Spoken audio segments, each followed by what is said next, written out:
তো আজকে আবার আমরা এই যে ঘুরি যে কর্ণধার আছে আকাশ ভাইয়ের দোকানে কিন্তু আবার চলে আসছি। এটা হচ্ছে সেকেন্ড ব্রাঞ্চ। তো আকাশ ভাই, আপনার এই যে সেকেন্ড ব্রাঞ্চ কাজকর্ম কতটুকু আগাইলেন? আলহামদুলিল্লাহ আগাচ্ছে। ওই যে বাইরে যারে ভাই কি অবস্থা, কতদূর আগাইলেন, কি অবস্থা গন? আজ ধরলাম তো কালকে, আজকে মোটামুটি এর দূর পর্যন্ত হয়ে গেছে।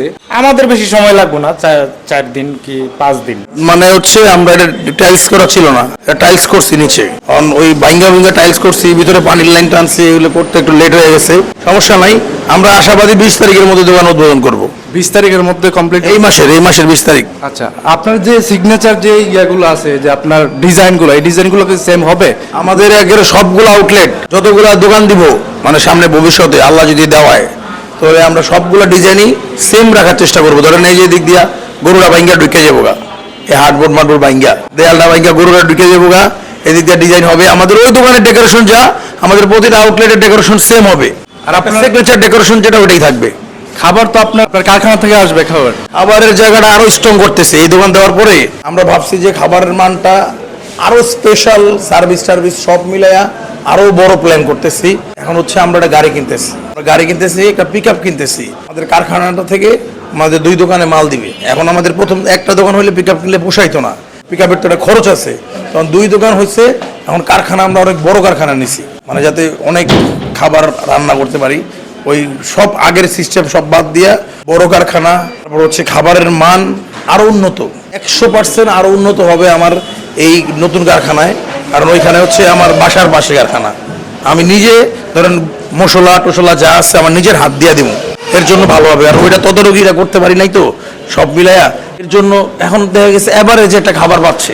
আমার কথা হচ্ছে আমি তো এভারেজ থাকার জন্য ব্যবসা নামি নাই, আমার কথা হচ্ছে আমার এনে যারা খাবে অনেক ভালো খাবার হইতে হবে। এখন আমি মানুষকে বলতেছি আপনি অনেক আশা নিয়ে আসেন না, তখন আমি কম অনেক আশা নিয়ে আসেন, আপনি নিরাশ হবেন না, মানে বুঝছেন? হ্যাঁ, বুঝতে পেরেছি। মানে আরেকটা বিষয়, এখানে মেহেদি কি আপনার এই দোকানে কি সবসময় থাকবে? মেহেদি তো দোকানের মালিক, আমি তো স্যাম্পল। একটা দোকান দিয়ে দিব, এই কারণে এই পর্যন্ত আমি মেহেদির জন্য করছিলাম। পরে ওই দোকান ডেকোরেশন করে উদ্বোধন কইরা কাস্টমারের যে একটা চাপ, আলহামদুলিল্লাহ ওই চাপে পরে বুঝলাম যে এইটুক খেলনার দোকান আমার হবে না। কারণ বিরিয়ানি ডেক রাখবো কই, একটা টেবিল বহামো কই, আর বেশমুখী কাস্টমার কি করবো। পরে মেহেদির কইলাম ভাইয়া ওই দোকান উদ্বোধন দিয়ে বুঝলাম এত বড় দোকান, মোটামুটি 30 ফিট লম্বা আর এমনি আছে 15 ফিট, ওই দোকান হয় না। আর তোমার 10 feet by 8 feet by 10 feet দোকানে কি হবে। পরে বুদ্ধি করে বাড়ি কইলাম যে এইটুক দোকান হবে না, যদি দোকান বড় করতে পারি আমরা তাহলে নিবো, আর নাহলে নিবো না। ঠিক আছে, এটা কিন্তু প্রথম দোকান, এটা এই দোকান থেকে কিন্তু শুরু। মানে আপনার আগে মানে ওইটার আগে এটা নিয়েছিলেন? ওটার আগে এটা নিয়েছিলাম, ওটার আগে নিয়ে পরে বহায় ভাড়া দিছি, ভাড়া দিছি 2 মাস ভাড়া দিয়া আগে ওই দোকান উদ্বোধন করছি। কইরা পরে এদিকে প্ল্যানিং চলতেছিল যে দোকান বড় করতে হইব, বড় করতে না হলে আমরা হবে না আমাদের। পরে মাশাআল্লাহ আল্লাহ চাইছে, এখন দোকানে যে ভাঙছি দেন দেয়াল ভাঙ্গিয়া এদিক দিয়ে প্রায় 15 ফিট লম্বা জায়গা করছি, 15 ফিট, এদিক দিয়ে 13.5 ফুট। হ্যাঁ, এইটা একবারে আপনার 25-30 জন বসতে পারবে, 30 জনের এটা মানে টেবিল সেট হবে। তাহলে আপনার মানে উদ্বোধন হতে যাচ্ছে মানে 20 তারিখে, এই মাসের 20 তারিখে।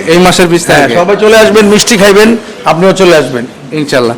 তো দর্শক সবাই ভালো থাকবেন, সুস্থ থাকবেন। ভিডিওটা ভালো লাগলে অবশ্যই শেয়ার করে পাশে থাকবেন। আসসালামু আলাইকুম।